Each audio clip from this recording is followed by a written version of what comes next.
notorious reputation around the estate for not giving a hoot about whose feet or other wayward limbs she ran over in her scooter. "I already heard the message."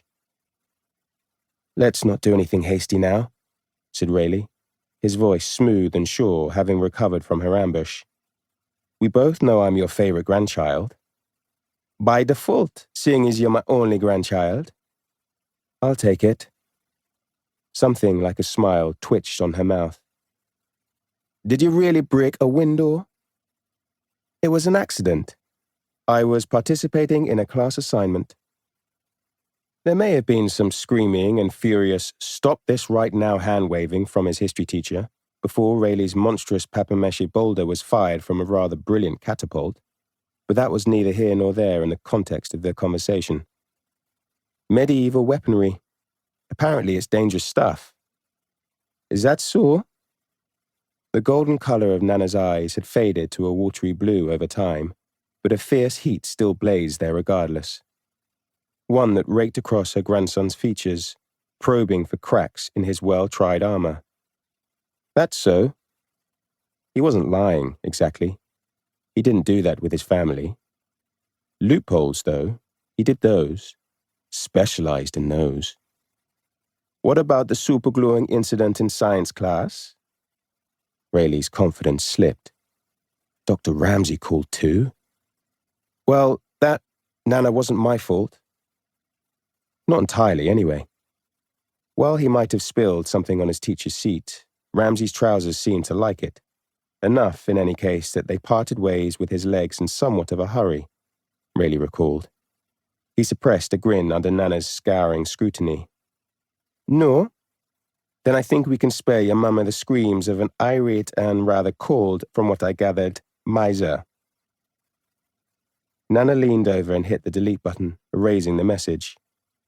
"I know I could have done without hearing about his exposed cheeks." Rayleigh's sigh turned into a groan of deep disgust. "Where is Mama?" "She called earlier." Nana paused as thunder rolled outside. "The conference is running late." Last year, Rayleigh might have whined. Again? But Mama had been working longer hours, he knew, for him. For the life she wanted him to have, in the future, away from their estate, free of elevators occupied by strange men perfumed with the stale tang of body odor and urine. Brutely had a strong community of wonderful people, but more often of late, the bad seemed to outweigh the good. So he merely said, "Okay." Nana withdrew a large square envelope from the pocket of her fleecy house dress and waved it at Rayleigh until he approached her to take it. "Your mama wanted to make sure you got that." With one touch of its gear stick, Nana turned her chair around. "And read it." "Thanks," he called after her. She paused to rotate her chair back round and repeated, "Read the card." An amused Rayleigh shook his head. The envelope was unremarkable. White, plain. His name was written in Mama's neat cursive on the front, along with their address. He already knew what the card inside would say. "I'll be home soon, be good, keep an eye on Nana," both eyes, in fact. And the one warning Mama always included, "Do not go out after curfew." Rayleigh weighed the envelope in his hand. It seemed a little heavier than usual.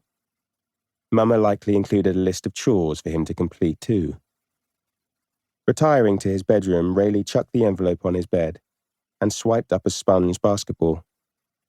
If he didn't open it now, technically he wouldn't know not to meet up with his friends later, would he? Those chores would also go by unacknowledged. He killed time practicing shots in the basket hanging behind his door. The netting whispered his victory again and again. Bowing for an imaginary audience, he considered it a good omen for the evening's trick-or-treating plans, something his phone's clock informed him was about time for.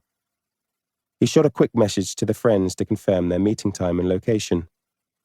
A couple minutes passed without replies. Not even from Phoebe. Small and loud to make up for the former, she was unofficially in charge. The others usually waited until she added a message to their group chat before sending their own. No news from